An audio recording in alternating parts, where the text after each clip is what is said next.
श्वासेन साकमनुलोमविलोमवृत्त्या स्वान्तर्बहिश्च भगवत्युरुधा निजस्य पूरे गतागतजलाम्बुदिनोपमेयम् त्वां भक्तिधर्मतनयं शरणं प्रपद्ये। યોગ દર્શન વૈશ્વિક કક્ષાએ પ્રસિદ્ધિ પામ્યું છે, જેનું કારણ લોકો એમ કહે છે કે ઔષધ વગર સ્વાસ્થ્ય આપનાર અને યુદ્ધ વગર શાંતિ આપનાર મહામૂલું ધન એટલે યોગ. અને તેથી જ સંયુક્ત રાષ્ટ્ર સંઘે 21મી જૂન વિશ્વ યોગ દિન તરીકે આરક્ષિત રાખ્યો છે. આ ભારતીય મૂલ્યોનું બહુમાન છે. પરંતુ આપણે યોગને ખરેખર સમજીએ છીએ એ વિચાર કરવા માટે આજે એકત્રિત થયા છીએ. સાધારણ રીતે આપણે શરીર સ્વાસ્થ્ય અને મનના સ્વાસ્થ્ય માટે યોગની સાધનામાં આસનો અને પ્રાણાયામ કરીએ છીએ. એના આશ્ચર્યકારક ફાયદાઓ જે મેડિકલ સાયન્સમાં પણ ન મળે એવા અનુભવાય છે. સાધારણ વ્યક્તિ પણ સ્ટ્રેસ મેનેજમેન્ટ, સ્મરણ શક્તિમાં વૃદ્ધિ, સમજ શક્તિની વૃદ્ધિ, મનની શાંતિ, શારીરિક અંગોમાં તંદુરસ્તી, બૌદ્ધિક વિકાસ, વ્યક્તિત્વ વિકાસ, આવા ઘણા બધા ફાયદાઓ પ્રાણાયામ અને આસનોના અનુભવાય છે. તાજેતરમાં કોરોના મહામારીના સમયમાં 2 નાની વિડીયો જોવામાં આવી હતી. એક અમેરિકાના પેશન્ટ એમ કહેતા હતા કે મને કોરોના પોઝિટિવ હતો, પરંતુ પ્રાણાયામની અમુક પદ્ધતિથી મને ઘણી રાહત થઈ. બીજા એક ડૉક્ટરની વિડીયો હતી, એમણે કહ્યું કે કોરોના ટેસ્ટિંગ માટે પૈસા ખર્ચવાની જરૂર નથી. તમે 15 સેકન્ડ સુધી પ્રાણને રોકી શકો અથવા 15 સેકન્ડ સુધી ધીરે ધીરે તમે પ્રાણને લઈ શકો અને 15 સેકન્ડમાં બહાર કાઢી શકો તો સમજવું કે તમને કોરોનાની તકલીફ નથી. આ મતલબ થયો પ્રાણાયામ. અને તેથી જ વિશ્વમાં યોગની પ્રસિદ્ધિ છે. જ્યાં હિન્દુ ધર્મ નથી ત્યાં પણ યોગના આસનો થાય છે, યોગની પ્રેક્ટિસ થાય છે. આશ્ચર્ય તો એ છે કે ભારતીય મૂલ્યોને નકારતા લોકો પણ યોગનો ઉપયોગ કરે છે.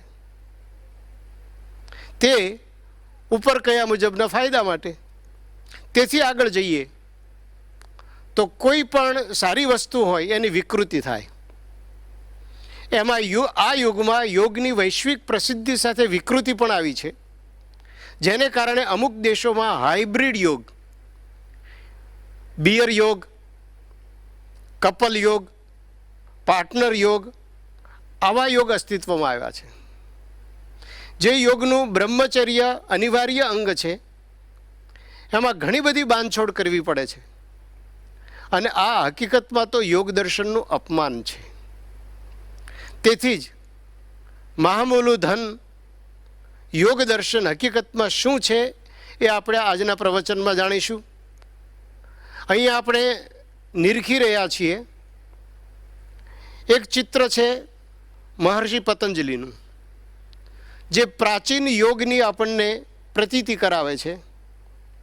વચ્ચેનું ચિત્ર છે એ 21મી જૂને વિશ્વ યોગ દિને કરેલા યોગના અલગ અલગ વર્ગોનું, અલગ અલગ કસરતોનું, જે જન સમાજમાં બહોળી પ્રસિદ્ધિ યોગ ધરાવે છે એની પ્રતીતિ કરાવે છે. અને ત્રીજો છે બિયર યોગ. સ્ટ્રેચિંગ એક્સરસાઇઝ વખતે બિયર પીતા પીતા યોગ કરવો. આ યોગાનો પ્રયોગ પ્રથમ વખત 2013માં યુએસએના નેવાડા સ્ટેટમાં બર્નિંગ મેન આર્ટ ફેસ્ટિવલમાં થયો હતો. અને ત્યાર પછી બીજી 2 સ્કૂલો યોગની થઈ, જર્મની અને ઓસ્ટ્રેલિયામાં, અને ત્યારબાદ થાઈલેન્ડમાં, અને હાલ ભારતમાં પણ બિયર યોગા આવી ગયો છે, બી આરોગ્ય નામથી. હકીકતમાં આપણને યોગ બોલતા આવડે છે ભારતીયોને. વિદેશીઓને જીભ યોગ એમ સીધી ન વળે એટલે યોગા બોલતા થયા. આપણે પણ યોગા બોલતા થયા અને આપણે પણ એક સ્ટેટસ સિમ્બોલ તરીકે યોગ કરતા થયા. હકીકતમાં યોગ શું છે? પતંજલિ ઋષિનો એક શ્લોક પ્રાચીન શાસ્ત્રમાં લખાયો છે. પતંજલિ મુને રૂક્તિ ક્વાપ્ય પૂર્વા જયેત્યસો પું પ્રકૃતિ વિયોગોપી યોગ ઇતિ ઉચ્યતે યથા. પતંજલિ ઋષિનું કથન કંઈક વિશિષ્ટ વાત કરે છે. યોગ અર્થ થાય આપણે ભેગું કરવું. ધનનો યોગ છે કે નહીં, પત્નીનો યોગ છે કે નહીં, ભેગું કરવું યોગ. પણ પતંજલિ ઋષિ એમ કહે છે કે સ્વભાવ અને આત્માનો વિયોગ એને કહેવાય યોગ. આ જ આશ્ચર્ય છે. અને યોગનું મુખ્ય કાર્ય જ આ છે કે સ્વભાવ અને આત્માનો વિયોગ કરવો, એટલે કે સ્વભાવથી છૂટા પડી આત્મા રૂપે વર્તવું. યોગ શબ્દના સાધારણ અર્થો 3 છે. યોગ એટલે કે વિયોગ, યોગ એટલે કે ઉદ્યોગ, અને યોગ એટલે કે સંયોગ. વિયોગ અર્થ થાય છે યુજ સમાધૌ ધાતુથી. આનો અર્થ પતંજલિ ઋષિએ જે કર્યો છે, યોગશ્ચિત્ત વૃત્તિ નિરોધ, ચિત્તની વૃત્તિ નિરોધ થઈ જાય. આખો સાયકોલોજીનો વિષય છે અને યોગ દર્શનમાં ખૂબ ઊંડાણથી સાયકોલોજીનું નિરૂપણ છે, જેને અત્યારે આપણે સાંભળવાના નથી. પણ યોગ એટલે ચિત્ત વૃત્તિઓનો નિરોધ અને શાંતિ, સમાધિ. બીજો યોગનો અર્થ કહે છે કર્મની કુશળતા. યોગ કર્મસુ કૌશલમ. વેદો, આગમો, પુરાણો વગેરેમાં ત્રીજો અર્થ કર્યો છે સંયોગો. યોગ ઇત્યુક્ત જીવાત્મ પરમાત્મનો. જીવ અને પરમાત્માનો યોગ, સંયોગ, એને કહેવાય યોગ. એટલે એક યોગ થયો ચિત્તવૃત્તિનો નિરોધ એટલે કે વિયોગ. ચિત્તવૃત્તિમાંથી સ્વભાવ માત્ર ટાળી કાઢી શુદ્ધ કરી અને ચિત્તવૃત્તિને પણ બાળી દેવી, આત્મા એકલો જ રહે, એ વિયોગ. યોગનો બીજો અર્થ થયો ઉદ્યોગ અને યોગનો ત્રીજો અર્થ થયો સંયોગ. તો આ 3 અર્થ અસલ અર્થ છે. યોગ દર્શનનો ઇતિહાસ આપણે જાણીએ તો ખૂબ જ પ્રાચીન છે. વૈદિક સાહિત્યના સમયથી જ યોગને પ્રતિષ્ઠા મળી છે. ઋગ્વેદમાં પ્રાણના સાક્ષાત્કારની વાત કરતા લખે છે અપશ્યમ ગોપામ અનિપદ્યમાનમાં ચ પરાચ પથિભિશ્ચરંતમ. દીર્ઘતમા ઋષિએ પ્રાણનો સાક્ષાત્કાર કર્યો હતો, જે બધી ઇન્દ્રિયોના રક્ષક છે. ઋષિ કહે છે પરમાત્માની કૃપાથી મને યોગ સંપત્તિ પ્રાપ્ત થાવ. સધાનો યોગ આભુવત સરાયે પૂરમ ધ્યામ ગમત વાજેભિરા સનઃ. આ સામવેદનો પણ મંત્ર છે. યોગમાં પ્રાણાયામ દ્વારા પ્રાણના નિયમનની ચર્ચા છે. અને આ ચર્ચા બૃહદારણ્યક ઉપનિષદ, છાંદોગ્ય ઉપનિષદ, કઠોપનિષદ, પ્રશ્નોપનિષદ વગેરેમાં ઘણા ઉપનિષદોમાં પ્રાણનું નિયમન કરેલું છે, જે યોગની વાત કરે છે. આદિત્યો હવા પ્રાણ. શ્વેતાશ્વતર ઉપનિષદ કહે છે આત્માનું દર્શન કરવું તો સાંખ્ય અને યોગનો સહારો લેવો. તત્કારણમ સાંખ્ય યોગાધિગમ્યમ. 71 જેટલા ઉપનિષદોમાં યોગનું નિરૂપણ છે. ભગવદ્ ગીતા તો પ્રત્યેક અધ્યાયના અંતમાં કહે છે ઇતિ શ્રીમદ ભગવદ્ ગીતાસુ ઉપનિષત્સુ બ્રહ્મ વિદ્યાયામ યોગશાસ્ત્રે અક્ષર બ્રહ્મ યોગો નામ પુરુષોત્તમ યોગો નામ અધ્યાય સમાપ્ત. આવી રીતે યોગ દર્શનના પ્રમાણો સૌથી પ્રાચીન ઋગ્વેદથી આરંભીને પ્રાપ્ત થાય છે. યોગ દર્શનનો પ્રભાવ બધા જ દર્શનો ઉપર ઓછા વધતા અંશે છે. બૌદ્ધ દર્શન હોય કે જૈન દર્શન હોય કે વેદાંત હોય કે શૈવ આગમ હોય કે પંચરાત્ર આગમ હોય, પુરાણો હોય કે સ્મૃતિઓ હોય, રામાયણ હોય કે મહાભારત હોય, તમામમાં આપણને યોગનો અનુભવ થાય છે, યોગનું નિરૂપણ મળે છે. યોગના ભેદો કેટલા? યોગના 4 ભેદો કહેલા છે. મંત્રયોગ, હઠયોગ, લયયોગ અને રાજયોગ. આ 4 ભેદ યોગના છે. આમ તો ઘણા બધા યોગના ભેદો છે. દરેક ક્રિયાની પાછળ યોગ શબ્દ જોડવો એવી એક પ્રચલિત પદ્ધતિ થઈ હતી. જેમ કે ક્રિયાયોગ, સમાધિ યોગ, જપ યોગ, મંત્ર યોગ, હઠ યોગ, લય યોગ, રાજયોગ, કુલકુંડલિની યોગ, વાગ યોગ, શબ્દ યોગ, અસ્પર્શ યોગ, સાહસ યોગ, શૂન્ય યોગ, શ્રદ્ધા યોગ, ભક્તિ યોગ, પ્રપત્તિ યોગ, નિષ્કામ કર્મ યોગ, અભ્યાસ યોગ, રાજાધિરાજ યોગ, મહાયોગ, પૂર્ણ યોગ, અભાવ યોગ, સ્પર્શ યોગ, પાશુપત યોગ, આવા 24થી પણ વધારે ભેદ પ્રાચીન સમયમાં હતા. અને અત્યારે બિયર યોગ, કપલ યોગ, પાર્ટનર યોગ, આવા ઘણા બધા વિચિત્ર યોગો ઉત્પન્ન થયા છે અને ભવિષ્યમાં પણ થશે.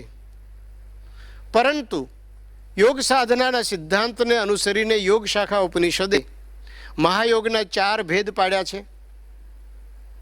એમાં કહે છે મંત્રો, હઠ, લય, રાજયોગો અંતર્ભૂમિકા ક્રમાત એક એવ ચતુર્ધાયમ મહાયોગો વિધીયતે.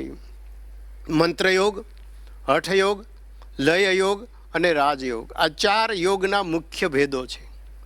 મંત્રયોગ એટલે કે મંત્ર દ્વારા ચિત્તવૃત્તિનો નિરોધ કરવો, શાંતિ પ્રાપ્ત કરવી.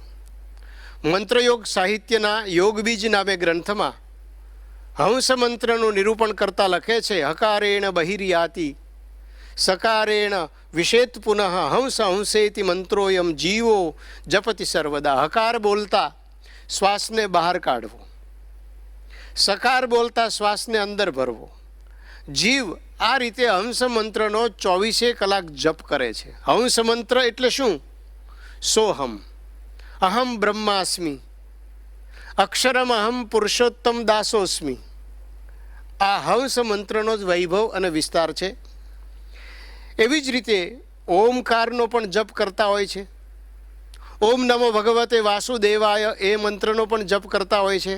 શ્રીમન નારાયણ ચરણો શરણમ પ્રપદ્યે એ પણ જપ કરતા હોય છે. ઓમ નમઃ શિવાય વગેરે મંત્રોનો જપ થતો હોય છે. પોતપોતાના સંપ્રદાય પ્રમાણે રામ, કૃષ્ણ, શિવ, શક્તિ વગેરે ઈષ્ટદેવના નામોનો પણ મંત્ર જપ કરતા હોય છે. મંત્રયોગનો બીજો પણ એક અર્થ કરવામાં આવ્યો છે. શબ્દાત્મક મંત્રની સહાયથી વૈખરી વાણી દ્વારા ક્રમશઃ મધ્યમા વાણીની અવસ્થાને ભેદીને પશ્યંતી અને પરાવાણીમાં પ્રવેશ. આ અર્થ વ્યાકરણકાર નાગેશ ભર્તુહરી વગેરે કહેલ અર્થો સાથે સમાનતા ધરાવે છે. આ થઈ મંત્રયોગ. ત્યાર પછી આવે છે હઠયોગ. હઠયોગના પ્રવર્તક છે મહેશ્વર શિવ, જે સાધારણ રીતે પાશુપત યોગ તરીકે પ્રસિદ્ધ છે. વૈષ્ણવ આગમ અંતર્ગત પંચરાત્રાગમની અહિર્બુદ્ધ સંહિતાના 12મા અધ્યાયમાં માહેશ્વર યોગ શાસ્ત્ર અથવા પાશુપત યોગ શાસ્ત્રના 8 કાંડનો નામ માત્ર નિર્દેશ મળે છે. પતિકાંડ, પશુકાંડ, પાશકાંડ, શુદ્ધચર્યાકાંડ, મિશ્રચર્યાકાંડ, દેવકાંડ, દીક્ષાકાંડ અને સાયુજ્યકાંડ.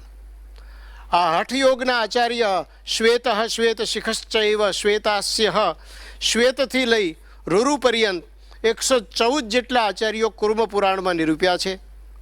લિંગ પુરાણના 7મા અધ્યાયમાં પાશુપત યોગના 29 આચાર્યો અને શિષ્યોનું વિસ્તારથી વર્ણન છે. ગોરખનાથના એક ગ્રંથમાં હઠયોગનું નિરૂપણ કરતા લખે છે હકાર કીર્તિત સૂર્ય ઠકાર ચંદ્ર ઉચ્યતે સૂર્ય ચંદ્ર મસોર યોગાત હઠયોગો નિગદ્યતે. હકાર એટલે સૂર્ય, ઠકાર એટલે ચંદ્ર. સૂર્ય અને ચંદ્રમાના યોગથી હઠયોગ થાય છે. વચનામૃત અમદાવાદનું પહેલું. સ્વામિનારાયણ ભગવાન સૂર્ય અને ચંદ્રના ધ્યાનની વાત કરે છે. એને જ કંઈક મળતી આ વાત છે. ઈડા નાડીમાં પ્રાણનું વહન કરતો ચંદ્ર અને પિગલા નાડીમાં પ્રાણનું વહન કરતો સૂર્ય, એ બંનેનો સાક્ષાત્કાર, એનું નામ હઠયોગ. મતલબ કે ઈડા, પિંગલા વગેરે નાડીઓ પર સંયમ કરવો એ હઠયોગનું મુખ્ય કાર્ય છે. એમાં ષટકર્મ, આસન, મુદ્રા, પ્રત્યાહાર, પ્રાણાયામ, ધ્યાન, સમાધિ આ 7 અંગો બતાવ્યા છે. ષટકર્મમાં ધોતી, બસ્તી, નૈતી, લોલીકી, ત્રાટક, કપાલભાતી, જે અત્યારે ખૂબ પ્રસિદ્ધ છે, ભસ્રિકા, કપાલભાતી, તો એક વગેરે જણાવેલા છે. આ ષટકર્મ તથા બીજા 6 અંગો દ્વારા 6 ચક્રોનું ભેદન કરવું, એને કુંડલીની જાગૃત કરવી, આ હઠયોગમાં મુખ્ય સાધના દર્શાવી છે.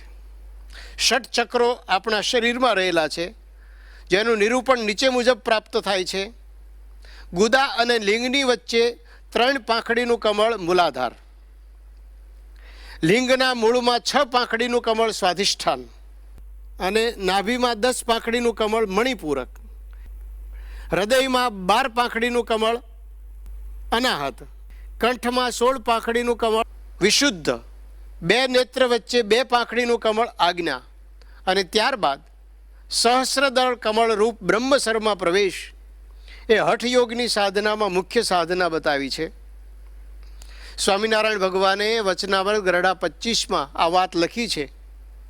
એક લાડકીબાઈ નામે બાઈને સમાધિ કરાવી અને કહ્યું તું 3 પાંખડીના કમળ પર જા, 4 પાંખડીના કમળ પર જા, એમ વાત લખી છે. અમદાવાદમાં લકુલિશ પાશુપત સંપ્રદાયના અધિષ્ઠાનપણે યોગ યુનિવર્સિટી પણ થઈ છે. એ હઠયોગને મળતી છે. લય યોગ, લય વિષય વિસ્મૃતિ, સંપૂર્ણ વિષયની વિસ્મૃતિ થઈ જાય, કોઈ પણ ધ્યેય વસ્તુમાં સ્થિર થઈ જવાય. સ્થિરતા પણ કેવી? દ્રષ્ટિ સ્થિરા યસ્ય વિનેવ દ્રશ્યાત, વાયુ સ્થિરો યસ્ય વિના નિરોધાત, ચિત્તમ સ્થિરમ યસ્ય વિનાવલંબાત, સ એવ યોગી સ ગુરુ સ સેવ્ય. દ્રષ્ટિ સ્થિર એવી થઈ જાય કે સામે દ્રશ્યની જરૂર જ નથી. દ્રશ્ય વગર દ્રષ્ટિ સ્થિર ન થાય,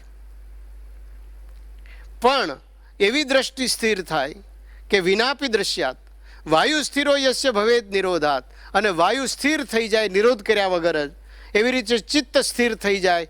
આ લય યોગની વાત છે. પરબ્રહ્મ પરમાત્મામાં આત્માનો લય, એને વામદેવનું દ્રષ્ટાંત પણ આપેલું છે સંપ્રદાયોમાં. ગોપીઓ અને કૃષ્ણનો લય પણ વાત કરી છે. સ્વામિનારાયણ સંપ્રદાયમાં પ્રાગજી ભગતનું એમના ગુરુ અક્ષર બ્રહ્મ ગુણાતીતાનંદ સ્વામીમાં લય થઈ ગયો હતો. પછી આવે છે રાજયોગ, અર્થાત પતંજલિ ઋષિએ દર્શાવેલો માર્ગ, અષ્ટાંગ માર્ગ. આ 4 યોગોમાં રાજયોગ અને હઠયોગ 2 મુખ્ય છે, અને મંત્રયોગ અને લયયોગ એમાં અંતર્ભૂત થઈ જાય છે. રાજયોગ અને હઠયોગના માર્ગો અમુક અંશે સમાન છે, પણ મુખ્યત્વે ભેદ છે. રાજયોગની વિભાવના કરીએ તો મુખ્ય હેતુ યોગનો કયો છે? તમારું સ્વાસ્થ્ય સારું કરવું એ મુખ્ય યોગનો હેતુ નથી. તમને સારી ઊંઘ આવી જાય એ યોગનો હેતુ નથી. યોગનો હેતુ છે આત્યંતિક દુઃખ નિવૃત્તિ. એટલે કે તમે પરમનન્ટ દુઃખથી બહાર નીકળી જાઓ, શાંતિ પ્રાપ્ત કરો. એટલા માટે યોગ દર્શનને આરોગ્ય શાસ્ત્ર સાથે સરખાવ્યું છે. યથા ચિકિત્સા શાસ્ત્રમ ચતુર્વ્યુહમ. ચિકિત્સા શાસ્ત્ર એટલે કે મેડિકલ સાયન્સ, આરોગ્ય શાસ્ત્ર, એના 4 ભેદ, 4 પ્રકાર પાડી શકીએ. એક તો રોગ, કયો રોગ થયો છે.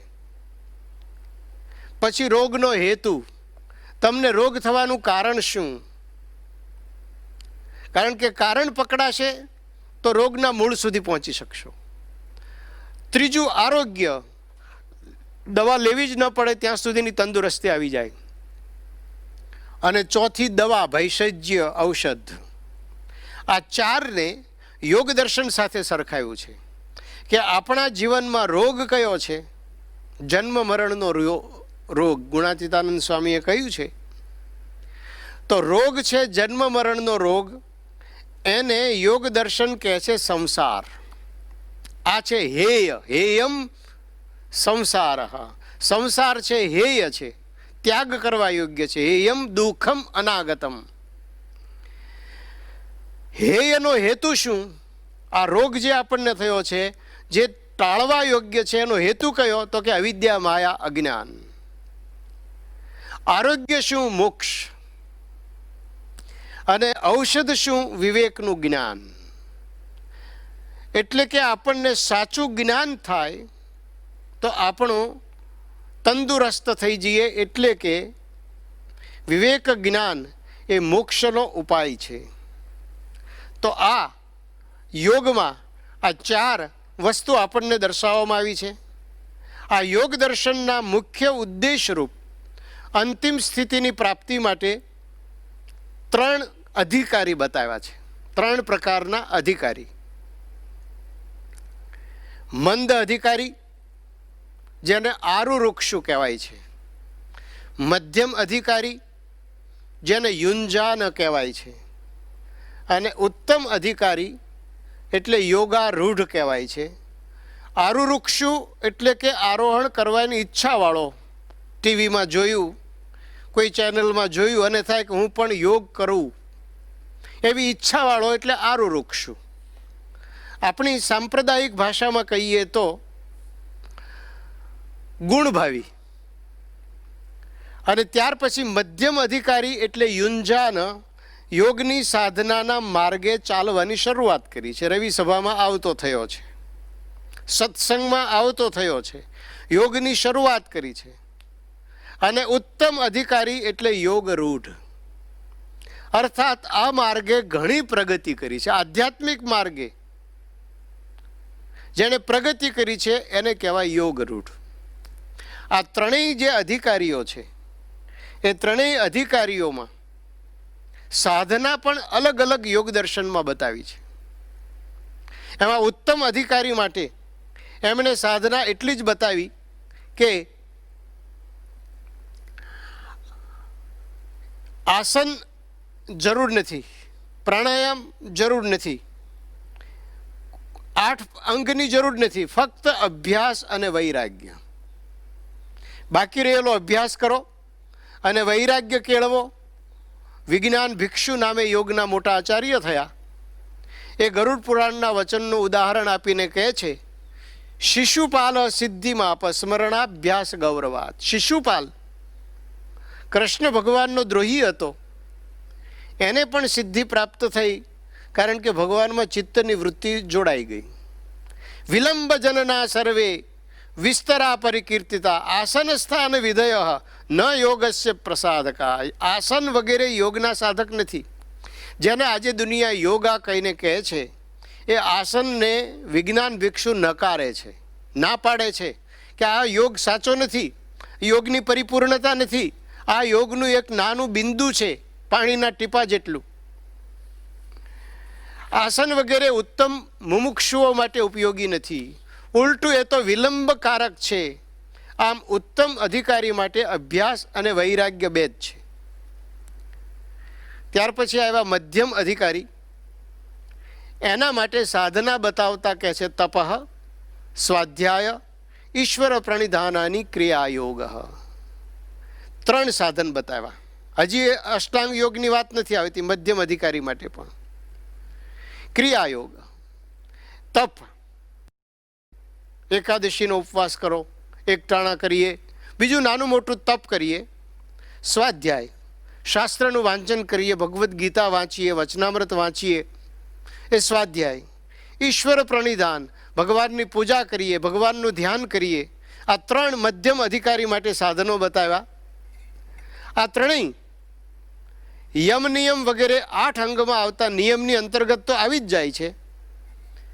તેથી 8 અંગો અથવા એ અંગોમાંથી જ કંઈક સિદ્ધ કરવું એ પણ જરૂરી છે કે કેમ તેવી થોડીક શંકા થાય તો સ્વાર્તિકકાર એમ કહે છે કે યદ્યપિ યમાદયોપી ક્રિયાયોગ, જે અષ્ટાંગ યોગમાં યમ નિયમ આવશે એ ક્રિયાયોગ તો છે જ, પણ વક્ષમાણ નિયમાદિષુ મધ્યે તપ આદિત્રયમ પ્રકૃષ્ટતયા આદૌ પૃથક નિર્દિષ્ટમ કેવલેન એતેનાપી તીવ્રતરેણ યોગો ભવતી ઇતિ સૂત્રયિતુમ ઇતિ બોધ્યમ.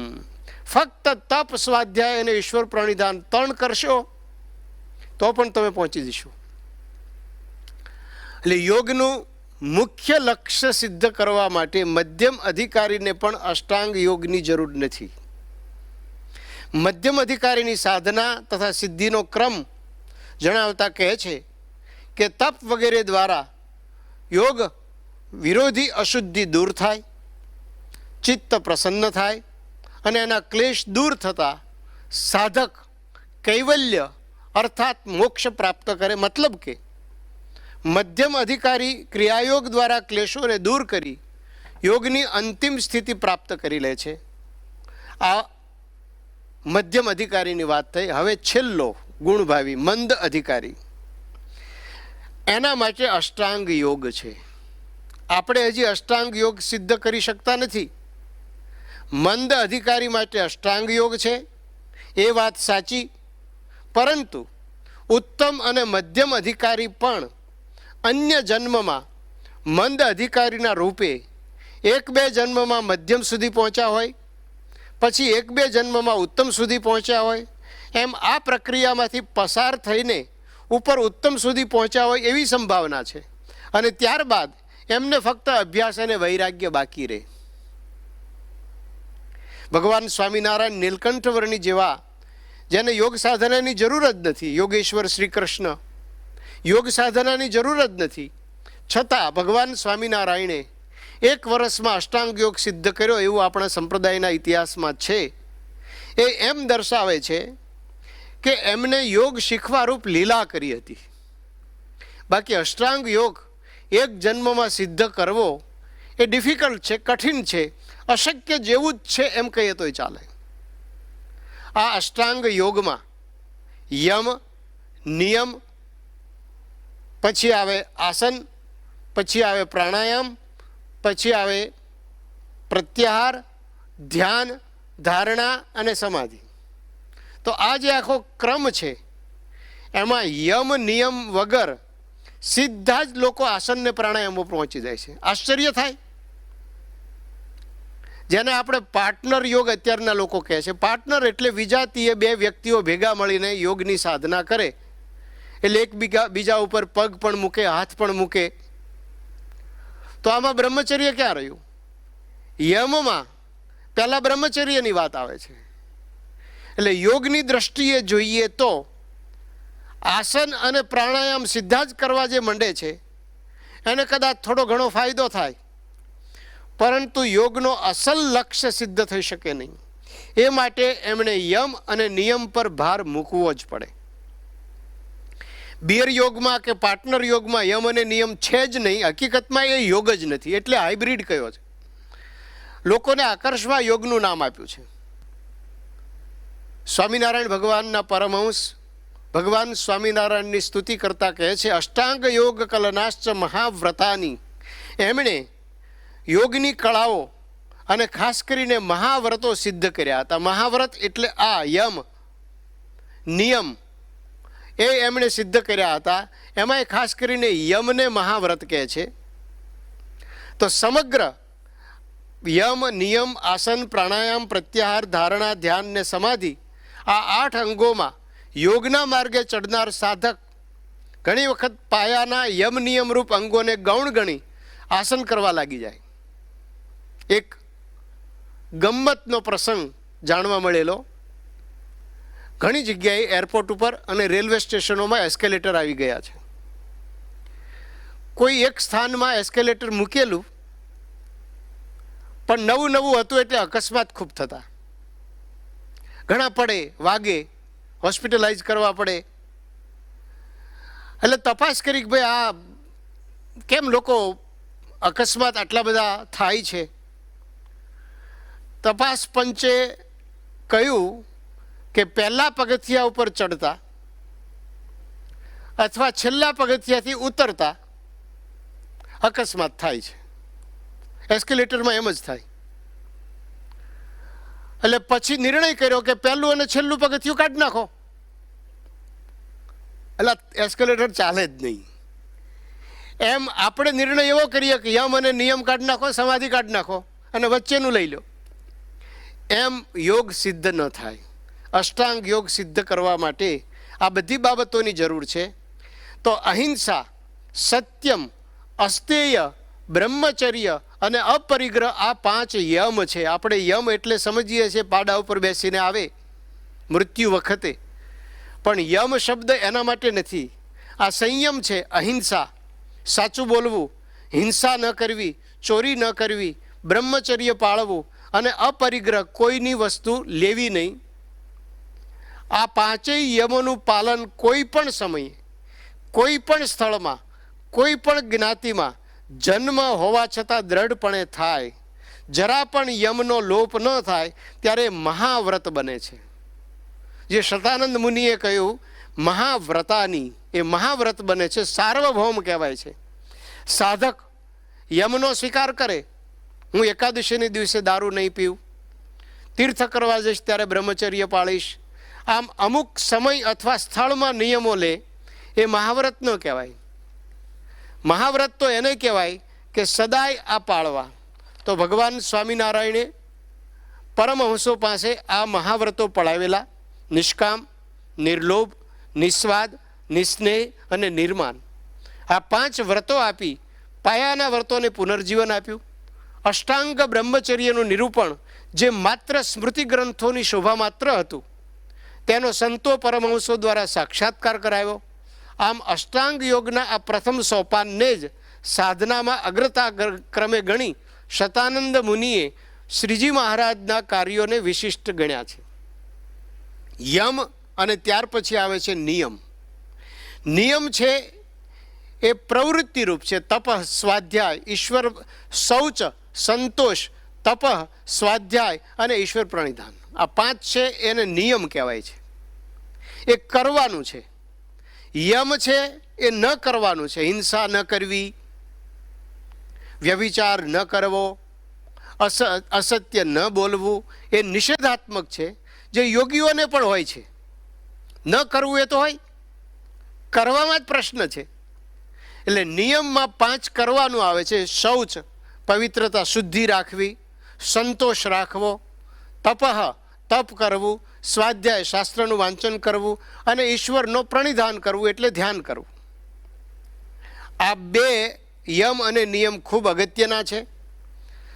આશ્ચર્યની વાત છે કે યમ નિયમને છોડીને આપણે યોગા ઉપર ચડી જઈએ છીએ. યોગા એટલે કે યોગા શબ્દ બોલું ત્યારે આસનને પ્રાણાયામ સમજવાના, એ અમુક જ.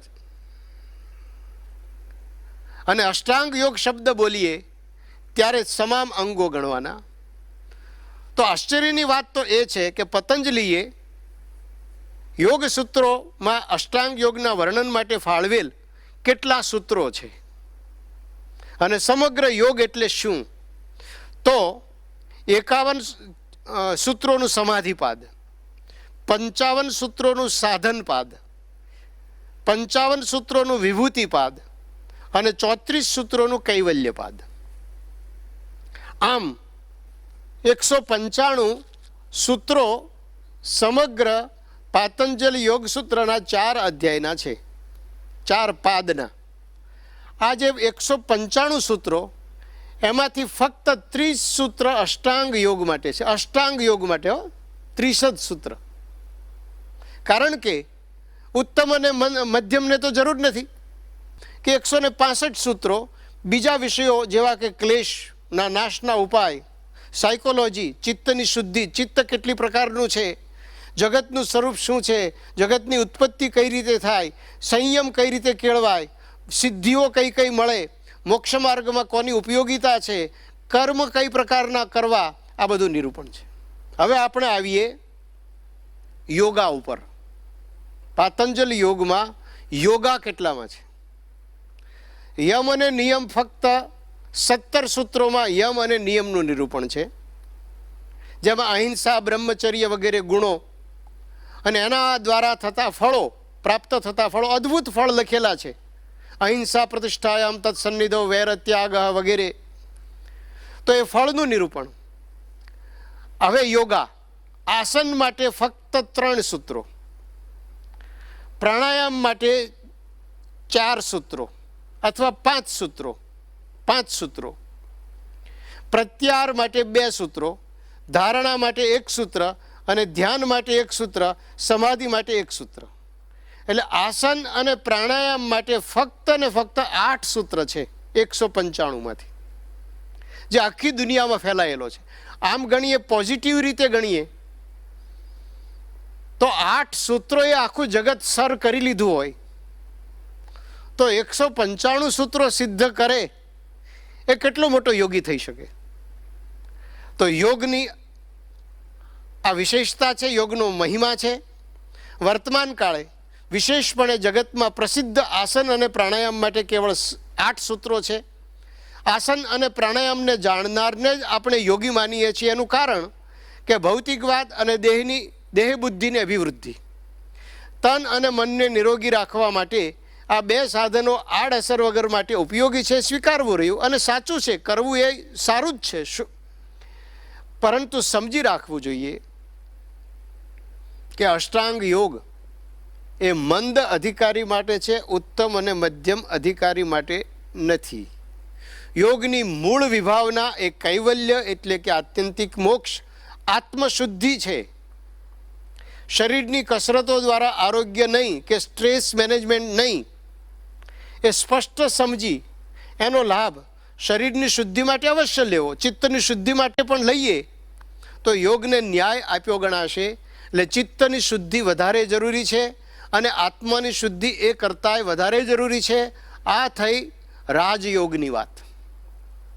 હવે યોગને 2 પ્રકારે અલગ અલગ ગણ્યા છે, નિર્બીજ યોગ અને સબીજ યોગ. નિર્બીજ યોગ એટલે કે જેમાં ઈશ્વરને વૈકલ્પિક સાધન તરીકે વાપર્યા છે. પતંજલિ ઋષિએ યોગ દર્શનમાં ઈશ્વરનું નિરૂપણ કર્યું છે. એ ભગવાન છે, તસ્ય વાચક પ્રણવ, અને ભગવાન કેવા છે કે જે કાળથી પણ પર છે, દિશાથી પણ પર છે, એવું નિરૂપણ ચોક્કસ કર્યું છે. સ સર્વજ્ઞ નિરતિશય બીજમ, એની સર્વજ્ઞતા એટલી છે કે કોઈની પણ, જેનો એન્ડલેસ સર્વજ્ઞતા છે, એ બધું નિરૂપણ કર્યું છે. પણ પરમાત્મા સાધન તરીકે છે, સ્ટેપ તરીકે, ઉપાય, લિફ્ટ તરીકે, નહીં કે ઉપર જઈને સાધ્ય ધ્યેય લક્ષ્ય તરીકે. 3 પ્રકારના અધિકારીની આપણે વાત કરી. ત્રણેય અધિકારીમાં ભગવાનને સાધન તરીકે, વૈકલ્પિક સાધન તરીકે વાપર્યા છે. જેમ કે ઉત્તમ અધિકારીમાં એમણે કહ્યું કે ઈશ્વરના પ્રણિધાનથી, કે ઈશ્વર પ્રણિધાનાદ્વા, ઈશ્વરના પ્રણિધાનથી પણ ચિત્તની શુદ્ધિ થાય. વા એટલે વિકલ્પ, વીતરાગ વિષયમ વા ચિત્તમ, અથવા કોઈ વીતરાગી સત્પુરુષ હોય એના ઉપર તમે ધ્યાન કરો, મૈત્રી કરુણા મુદિતા ઉપેક્ષાણમ, એ વગેરે ઘણા બધા સૂત્રો છે. એમાં એક સૂત્ર ઈશ્વર પ્રણિધાન કહે છે. મધ્યમ અધિકારી માટે તપઃ, સ્વાધ્યાય, ઈશ્વર પ્રણિધાન. મધ્યમ અધિકારી માટે કહ્યું, મધ્યમ અધિકારી માટે આ 3 કયા? તપ, સ્વાધ્યાય અને ઈશ્વર પ્રણિધાન. એટલે વૈકલ્પિક છે. વૈકલ્પિકનો થોડોક હું વિસ્તારથી વાત કરું તો, અગ્નિ પ્રગટ કરવા માટે માચિસથી પણ પ્રગટ થાય, લાઇટરથી પણ પ્રગટ થાય, અને પહેલાં ચકમક ઘસતા હતા અને એમાંથી પ્રગટ થાય. ત્રણેય સ્વતંત્ર સાધન છે અગ્નિ પ્રગટ કરવાના, બરાબર? પરંતુ તમારે રોટલી બનાવવી છે તો વેલણ પણ જોઈએ, પાટલી પણ જોઈએ, લોટ પણ જોઈએ, અને રોટલી બનાવનાર યંત્ર હોય કે માણસ હોય એની પણ જરૂર પડે. ફક્ત વેલણથી રોટલી ના થાય, ફક્ત એકલી પાટલીથી પણ ન થાય, એકલા બનાવનારથી પણ ન થાય, ને એકલા લોટથી પણ ન થાય. ચારેય ભેગા થાય ત્યારે કામ થાય. તો ઈશ્વર વૈકલ્પિક છે, એટલે કે જેમ અગ્નિ પ્રગટ કરવા માટે કોઈક એક સાધનથી ચાલે, એમ ચિત્ત શુદ્ધિ માટે ઈશ્વરથી પણ ચાલે, તપથી પણ ચાલે અને સ્વાધ્યાયથી પણ ચાલે. એટલે ઈશ્વર વૈકલ્પિક સાધન થયા. જેમ અગ્નિ પ્રગટ કરવા માટે અલગ અલગ સાધન છે, તેમ ચિત્તની શુદ્ધિ માટે. અને અષ્ટાંગ યોગમાં ઈશ્વર મૂક્યા, એ પણ શૌચ, સંતોષ, તપસ્વાધ્યાય, ઈશ્વર પ્રણિધાનાની. તો નિયમમાં ઈશ્વર પ્રણિધાન મૂક્યું. તો આ નિર્બીજ યોગમાં આ વાત છે, વૈકલ્પિક ભગવાન છે. યોગની અંતિમ સ્થિતિ પ્રાપ્ત થયા બાદ ઈશ્વરનું નિરૂપણ નથી. મુક્ત સ્થિતિ, સિદ્ધ સ્થિતિ, આત્મસ્થિતિને જ અંતિમ સ્થિતિ માની છે. એ સ્થિતિમાં પરમાત્માની ઉપાસનાનું નિરૂપણ નથી. તેથી આ યોગને નિર્બીજ યોગ કહી શકાય. સૂત્રકાર જ કહે છે, પતંજલિ કહે છે, તસ્યાપી નિરોધે સર્વ નિરોધાત નિર્બીજ સમાધિ. ચિત્તનો પણ નિરોધ થઈ ગયો એટલે નિર્બીજ સમાધિ સુધી તમે પહોંચી ગયા. હવે સબીજ સમાધિ, સબીજ યોગ એટલે આશ્ચર્ય પમાડી એવી વાત છે. આપણે પતંજલિ ઋષિને જ યોગના કરતા માનીએ છીએ અને પતંજલિ બ્રાન્ડની ઘણી પ્રોડક્ટ વાપરતા પણ હશો, પરંતુ યોગ દર્શન ઘણું પ્રાચીન છે. પ્રારંભમાં કયા પ્રમાણે યોગ દર્શનના સૂત્રો બન્યા એ પહેલાં પુરાણોમાં યોગ દર્શન હતું, ઇતિહાસમાં યોગ દર્શન હતું, આગમોમાં યોગ દર્શન હતું. આ બધામાં સબીજ યોગનું નિરૂપણ હતું. એટલે કે ભગવાનનું ધ્યાન કરવું, ભગવાનમાં મન રાખવું, મુક્ત અવસ્થામાં પણ ભગવાન સાધ્ય રૂપે, મોક્ષ થયા પછી પણ ભગવાનનું સુખ મેળવવું, જેને આપણે સબીજ યોગ કહીએ છીએ, એ પતંજલિ પહેલાંનો યોગ છે અને અત્યારે પણ ભક્તિ યોગ રૂપે ઘણી જગ્યાએ છે. કુર્મ પુરાણ આનો નિર્દેશ કરતા કહે છે, યોગસ્તુ દ્વિવિધા જ્ઞેય અભાવ પ્રથમો મત અપરસ્તુ મહાયોગ સર્વયોગોત્તમોત્તમ શૂન્યમ સર્વનિરાભાસમ સ્વરૂપમ યત્ર ચિંત્યતે અભાવયોગ સપ્રોક્તો યેનાત્માનમ પ્રપશ્યતિ યત્ર પશ્યતિ ચાત્માનમ નિત્યાનંદમ નિરંજનમ મૈક્યમ સ મહાયોગો ભાષિતઃ પરમેશ્વર એ ચાન્યે યોગિનામ યોગા શ્રૂયન્તે ગ્રંથ વિસ્તરે સર્વે તે બ્રહ્મયોગસ્ય કલામનાર્હંતિ ષોડશીમ. અહીંયા કહે છે કે યોગ બે પ્રકારનો છે, એક અભાવ યોગ અને સર્વોત્તમોત્તમ યોગ. અભાવ યોગ એટલે કે માયારહિત આત્માનું દર્શન, જેને નિર્બીજ યોગ આપણે કહ્યો. જ્યારે મહાયોગ, ઉત્તમોત્તમ યોગ એટલે શું? પરમાત્મા સાથે એકતા, ભગવાનમાં ભાવથી જોડાઈ જવું. વચનામૃત ગરડા મધ્યનું 38મું. મહારાજ કહે છે, જેમ લોભી ધનમાં, લોભીનો ધનમાં પ્રવેશ થઈ જાય, કામીનો સ્ત્રીમાં પ્રવેશ થઈ જાય, એમ ભગવાનમાં લીન થઈ જવું એ યોગ. એ યોગની 16મી કળાએ પણ બીજા યોગ આવતા નથી. યોગના વર્ણનના સંદર્ભમાં પરમાત્માની પ્રાપ્તિ અંતિમ લક્ષ્ય તરીકે પુરાણો અને આગમોમાં નિરૂપી છે. આયુર્વેદ સંહિતા આનો સંદર્ભ કહે છે કે સંયોગો યોગ ઇત્યુક્ત જીવાત્મ પરમાત્મનો, પરમાત્મા અને આત્માનો સંયોગ, એને કહેવાય યોગ. ભાગવતમાં તૃતીય સ્કંધમાં કપિલ ગીતા નામે શાસ્ત્ર આવે છે. દેવહૂતિને કપિલજી જ્ઞાન આપે છે. એમાં કહે છે, યોગસ્ય લક્ષણમ વક્ષ્યે સબીજસ્ય નૃપાત્મજે મનો યેનેવ વિધિના પ્રસન્નમ યાતિ સત્પથમ. હવે હું સબીજ યોગનું લક્ષણ કહીશ, જેના વડે મન પ્રસન્ન થાય. આમ પ્રતિજ્ઞા બાંધીને પ્રાણાયામ, પ્રત્યાહાર વગેરેનું નિરૂપણ કરી અંતિમ સ્થિતિ વર્ણવતા કહે છે, યદા મનઃ સ્વમ વિરજમ યોગેન સુસમાહિતમ કાષ્ઠામ ભગવતો ધ્યાયેત સ્વનાસાગ્રાવલોકન. જ્યારે મન સંપૂર્ણ સ્વસ્થ થઈ જાય, જેને યોગ દર્શન ગુણાતીત અવસ્થા કહે છે, કૈવલ્ય અવસ્થા કહે છે, ત્યારબાદ નાસિકાગ્ર દ્રષ્ટિ કરીને પરમાત્માના સ્વરૂપનું ધ્યાન કરવું. એટલે કે સાધ્ય પરમાત્મા છે, સાધન નથી. લિફ્ટની જેમ પછી મૂકી દીધું એમ નથી. ભગવાન સાધ્ય છે. ભગવદ્ ગીતા યોગી, યુક્ત, યુક્તતમ આવા ભેદ કહી સબીજ યોગનું વર્ણન કરે છે. અને ભગવદ્ ગીતાએ તસ્માદ યોગી ભવ અર્જુન, અર્જુનને યોગી બનવાનું કહ્યું છે. યદા વિનિયતમ ચિત્તમ આત્મન્યેવાવતિષ્ઠતે નિસ્પૃહ સર્વકામેભ્ય યુક્ત ઇતિ ઉચ્યતે સદા. યોગને કોને, યોગી કોને કહેવાય? ગીતા કહે છે, જેનું મન દરેક કામનામાંથી છૂટું પડી જાય. એમ કહેતા કહેતા આગળ કહે છે કે છેલ્લે શું આવે? યુંજન્યેવ સદાત્માનમ યોગી નિયતમાનસમ મન સંયમ્ય મચ્ચિત્ત યુક્ત આસીત મત્પરઃ શાંતિમ નિર્વાણ પરમામ મત સંસ્થામ અધિગચ્છતિ. મારામાં મન રાખે તો એ નિર્વાણ, પરમ નિર્વાણ રૂપ શાંતિને પ્રાપ્ત કરે. યોગિનામ અપી સર્વેશામ મદગતેનાંતરાત્મના શ્રદ્ધાવાન ભજતે યો મામ સમે યુક્ત તમો મતઃ. કેવો યોગી અમને માન્ય છે એનું નિરૂપણ કરતા કહે છે કે નિર્ભય શાંત યોગી મન પર સંયમ કરી મારામાં ચિત્ત રાખી મતપરાયણ બને એ યોગી યોગ સાધના સાધતા સંયમિત મનવાળો મારામાં રહેલ નિર્વાણરૂપ પરમ શાંતિને પ્રાપ્ત કરે છે. એ જ શ્રદ્ધાવાન મારું ભજન કરે છે, એ જ સર્વયોગીમાં શ્રેષ્ઠ યોગી છે.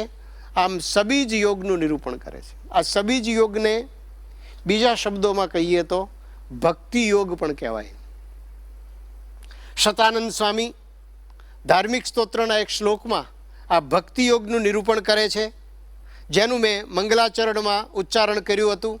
શ્વાસેન સાકમ અનુલોમ વિલોમ વૃત્યા સ્વાંતર્બહિશ્ચ ભગવત્યુરુધા નિજસ્ય પૂરે ગતાગત જલાંબુધિનોપમેયમ ત્વામ ભક્તિ ધર્મ તનયમ શરણમ પ્રપદ્યે. શ્વાસોચ્છ્વાસે સહિત પોતાના અંતઃકરણમાં અને બહાર નેત્ર આગળ પોતાની જે ભગવાનમાં વારે વારે અનુલોમ વિલોમ વૃત્તિ, અનુલોમ પ્રતિલોમ વૃત્તિ વર્તે, એણે કરીને ભરતીમાં જતું આવતું જળ જેનું છે એવા સમુદ્રની સાથે ઉપમા આપવા યોગ્ય એવા ભક્તિ તથા ધર્મના પુત્ર આપને હું શરણે જાઉં છું. યોગની પરાકાષ્ઠા નિરૂપણ કરે છે ભગવાન સ્વામિનારાયણના જીવન અને ભગવાન સ્વામિનારાયણની પવિત્ર દિવ્ય ક્રિયાઓ દ્વારા. શુકાનંદ સ્વામી એની સ્પષ્ટતા કરતા કહે છે, પોતાના ભક્તજનને પોતાનું ધ્યાન શીખવવાને અર્થે પોતે આ પ્રકારે ધ્યાન કરે છે. વસ્તુ તો અહીં ધ્યાન કરવું પડતું જ નથી. શ્વાસોચ્છ્વાસની પેઠે સહજ શ્વાસેન સાકમ આ શબ્દથી કહે છે. અહીંયા આસન પ્રાણાયામ પ્રત્યાર ધ્યાન ધારણાની જરૂર નથી, સમાધિની પણ જરૂર નથી. બ્રહ્માનંદ સ્વામીના શબ્દોમાં કહીએ તો શ્વાસોશ્વાસ ભજન જડ લાગી તૂટત દેતન દોરા નાથ છબી નૈનન મેં રાખી જૈસે ચંદ્ર ચકોરા પ્રગટ ભક્તિ બાંધી દ્રઢ પેટી મેટી સર્વ ઉપાધિ શ્યામ ચરણ અહોનિશ અનુરાગી લાગી સહજ સમાધિ. સમાધિ માટે કંઈ કરવાની જરૂર નથી, યોગાની જરૂર નથી. આ સમાધિ સબીજ યોગ વચનામૃત ગ્રહણા પ્રથમ 25નો યોગ અહીંયા આપણને બતાવે છે. શ્રીજી મહારાજ સ્વયં પરબ્રહ્મ પરમાત્મા હતા, છતાં પૂર્વે કયા મુજબ મુમુક્ષુઓને શીખવવા પોતાની સ્થિતિની વાત કરતા આ જ ભક્તિ યોગની સ્થિતિ નિરૂપે છે.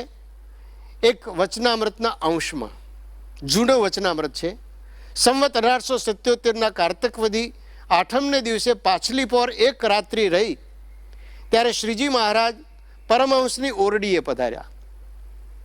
પછી પરમહંસ સર્વે આવીને નમસ્કાર કરીને શ્રીજીને આસન નાખી દઈને બેઠા. પછી શ્રીજી બોલ્યા છે, અમો અર્ધરાત્રિએ તમારી પાસે આવ્યા હતા, ત્યારે તમો સર્વે સૂતા હતા. ત્યારે અમો પાછા ફરી ગયા અને વાર્તા કરવી હતી ભટ્ટ પાસે કરી, પણ તમ પાસે વાત કર્યા વિના નિદ્રા આવતી નથી. નિદ્રા આવી નહીં, માટે તમ પાસે આવ્યા. માટે આજ તમને વાત કહેવી છે. તે વાત કોઈ પાસેથી સાંભળીને કહેતા નથી, અમો નજરે દીઠી તે વાત કહીએ છીએ.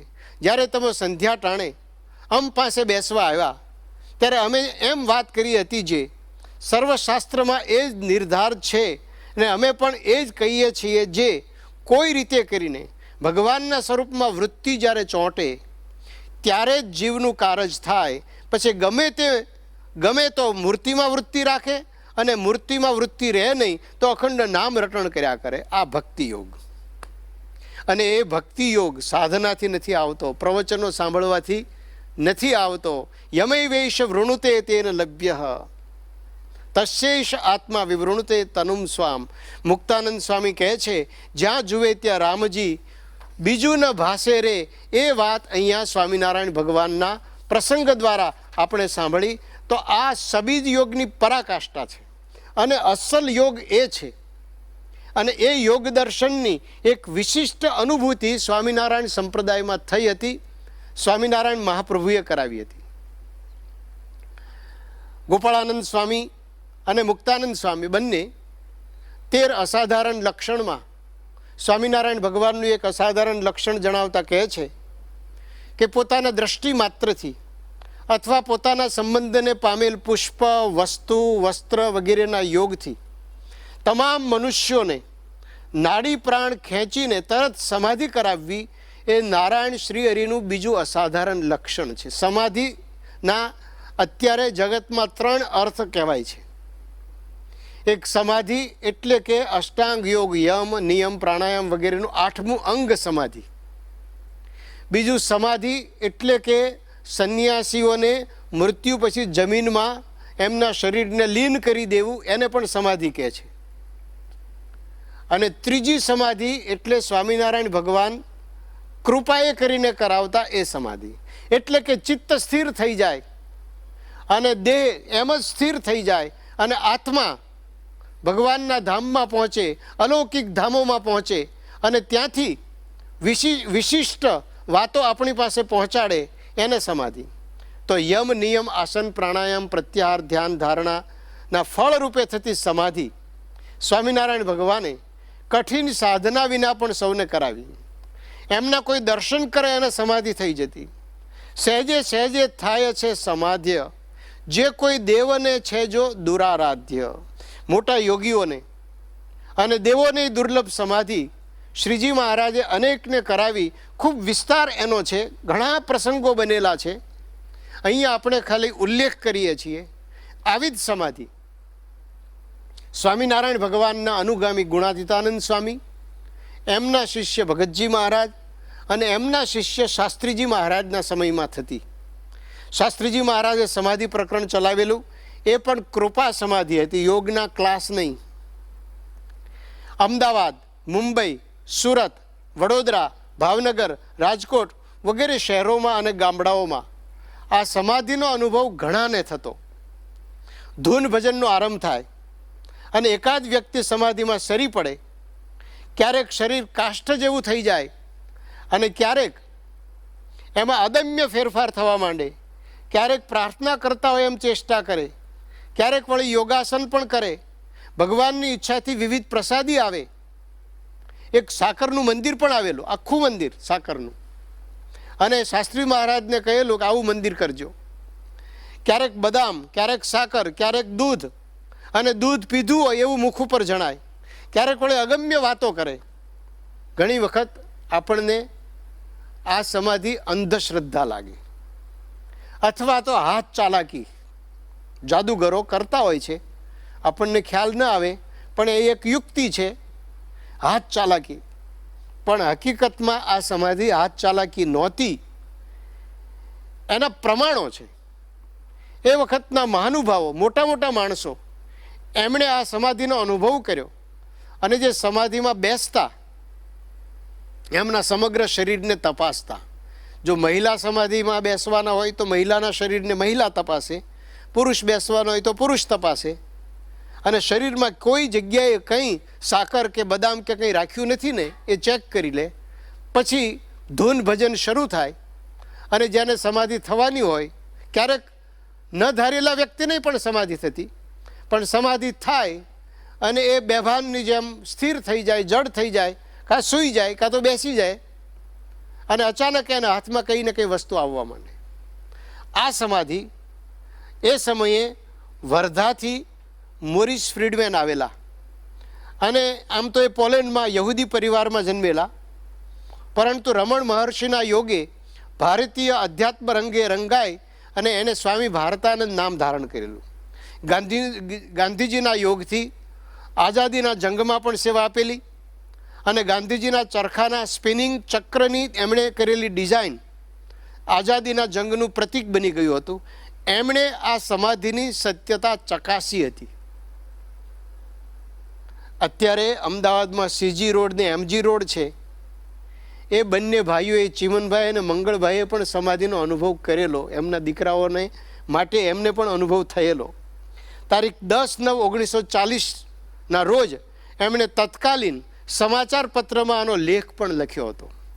એટલે આવી એક કૃપા સમાધિ, અને સત્પુરુષોની અથવા તો ભગવાનની ઈચ્છા હોય ત્યારે થાય. તો આ સમગ્ર યોગની આપણે વાતો સાંભળી.